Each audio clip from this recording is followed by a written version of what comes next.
My dear students, I am Nandram Faujdar. Welcome to my YouTube channel English mirror. आज की इस video में हम 12th क्लास की कंपलसरी इंग्लिश के chapter the portrait of a lady के शॉर्ट आंसर टाइप क्वेश्चंस के बारे में जानेंगे। My dear students, the answers of this chapter are written very easy and effective language so that you may learn them easily. Now look into the first question. पहला प्रश्न देखें। That was the turning point in our friendship. वह हमारी मित्रता में एक निर्णायक मोड़ था। What was the turning point. निर्णायक मोड़ क्या था। आंसर देखें। The author and his grandmother lived in the village. लेखक और उसकी दादी माँ गाँव में रहते थे। When his parents were well settled in the city. जब लेखक के माता पिता शहर में ठीक तरीके से जाकर बस गए तो दे सेंट फॉर देम, तो उन्होंने उन्हें भी बुलवा लिया। दस और इस प्रकार, being settled in the city with his parents, और इस प्रकार अपने माता पिता के साथ शहर में बस जाना, was the turning point in their friendship. उनकी मित्रता में एक निर्णायक मोड़ था।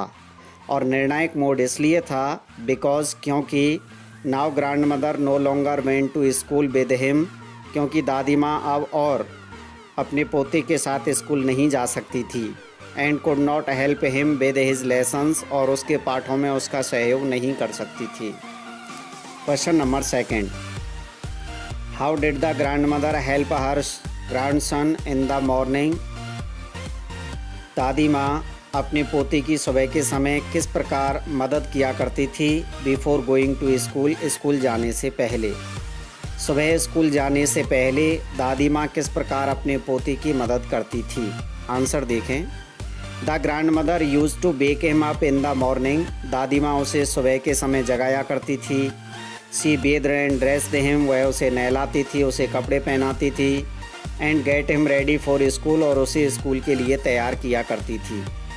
सी would fetch his study material, वह उसके अध्ययन की सामग्री को लेकर के आती थी। Tying them all in a bundle, उन सबको एक बंडल में बांध करके। And handed it to him, और इसे अपने पोते के हाथों में थमा देती थी। दस और इस प्रकार, the grand mother use to help her grandson in the morning before going to school, और इस प्रकार स्कूल जाने से पहले दादी माँ अपने पोते की मदद किया करती थी। डियर स्टूडेंट्स, ये जो ब्रैकेट में हैं वो नेम्स ऑफ स्टडी मटेरियल हैं। इनको आप यूज़ कर भी सकते हैं और नहीं भी कर सकते हैं। Question number next. What were the grandmother's views about learning music. संगीत सीखने के बारे में दादी माँ के क्या विचार थे। The grandmother's views about learning music were different from others. संगीत सीखने के बारे में दादी माँ के विचार औरों से भिन्न थे। टू द ग्रैंड मदर, दादी माँ के लिए म्यूजिक हैड ल्यूड एसोसिएशन, संगीत एक कामुक संबंध रखता था। It was the monopoly of harlots and beggars, यह वेश्याओं और भिखारियों का एकाधिकार था। And not meant for gentle folk, और भद्र पुरुषों से इसका कोई लेना देना नहीं था। She did not like music, दादी माँ संगीत पसंद नहीं करती थी। Question number next. Describe the grandmother's association with the sparrows.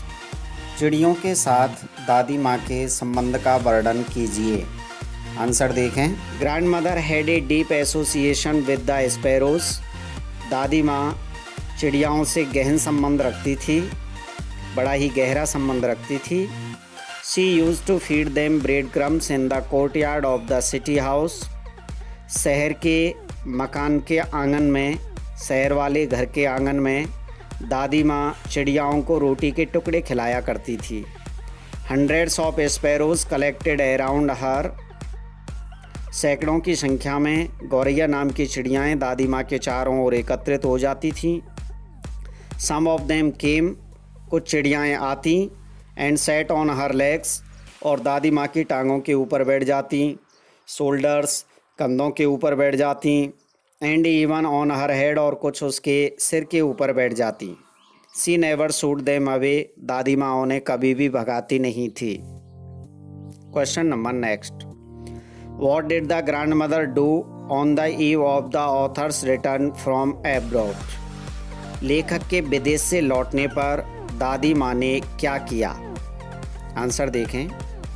On the eve of the author's return from abroad, लेखक के विदेश से लौटने के अवसर पे the grand mother did not pray, दादी माँ ने प्रार्थना नहीं की। She collected the women of neighbourhood, उसने पड़ोस की औरतों को एकत्रित किया। गॉट एन ओल्ड ड्रम, एक पुराना ढोल मंगवाया। एंड स्टार्टेड टू सिंग, और गीत गाना शुरू किया। फॉर सेवरल आवर्स, कई घंटों तक। She thumped the sagging skins of the dilapidated drum, और कई घंटों तक टूटे फूटे ढोल की लटकती सी खाल को दादी माँ ने पीटा अर्थात बजाया। And sang the songs of home coming of warriors, और योद्धाओं के गृह आगमन के गीत गाए। Question number next, what did the grand mother do in her last time, दादी माँ ने अपने अंतिम समय में क्या किया। आंसर देखें। इन हर लास्ट टाइम, अपने अंतिम समय में। The grand mother kept on her praying, दादी माँ ने अपना प्रार्थना करना जारी रखा। She refuse to talk to anyone, उसने किसी से भी बात करने से मना कर दिया। एंड ले पीसफुली इन हर बेड, और अपने बिस्तर में शांतिपूर्वक लेट गई। Telling the beads of her rosary, अपनी भजन की माला के मनियों को जपते हुए। देन, फिर the rosary fell from her fingers, फिर भजन की माला उसकी अंगुलियों से गिर गई। And a peaceful pallor spread on her face, और एक शांतिपूर्ण पीलापन उसके चेहरे पे छा गया। Question number next, why did the grand mother always accompany the author to school, why did the grand mother always accompany the author, दादी माँ हमेशा लेखक के साथ क्यों जाती थी टू स्कूल, स्कूल के लिए। दादी माँ हमेशा लेखक के साथ स्कूल क्यों जाती थी। आंसर देखें। The grand mother always accompanied the author to school, दादी माँ लेखक के साथ स्कूल हमेशा साथ में जाती थी। बिकॉज, क्योंकि। The school was attach to the temple, क्योंकि स्कूल मंदिर से संलग्न था, मंदिर से सटा हुआ था। When the author was taught alphabet and the morning prayer in बरामदा, जब लेखक को बरामदे में वर्णमाला और सुबह की प्रार्थना सिखाई जाती थी, तब his grand mother said inside the temple, तब उसकी दादी माँ मंदिर में अंदर की तरफ बैठ जाती थी। टू रीड द स्क्रिप्चर्स, धार्मिक ग्रंथों को पढ़ने के लिए। Question number next and last, mention the ways in which the grand mother spent her days in the city, उन तरीक़ों को बताइए जिनसे वह शहर में अपने दिन बिताती थी। आंसर देखें। The grand mother accepted her seclusion with resignation in the city, दादी माँ ने शहर में अपने एकांतवास को स्वेच्छा से स्वीकार किया। फ्रॉम सनराइज टू सनसेट, सूर्य उदय से सूर्य अस्त तक। She sat by her wheel spinning, वह अपने चरखे की बगल में बैठी रहती थी। रिसीटिंग प्रेयर्स, प्रार्थनाओं का जाप करते हुए, प्रार्थना करते हुए। ओनली इन द आफ्टरनून, केवल और केवल दोपहर के समय में। सी रिलैक्स्ड फॉर ए वाइल, वह थोड़ी देर के लिए सुकून प्राप्त करती थी, थोड़ी देर के लिए आराम प्राप्त करती थी। To feed the sparrows bread crumbs, चिड़ियाओं को रोटी के टुकड़े खिलाने के लिए।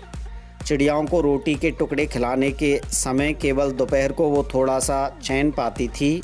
10 और इस प्रकार she spent her days in the city, और इस प्रकार वह शहर में अपने दिन बिताया करती थी।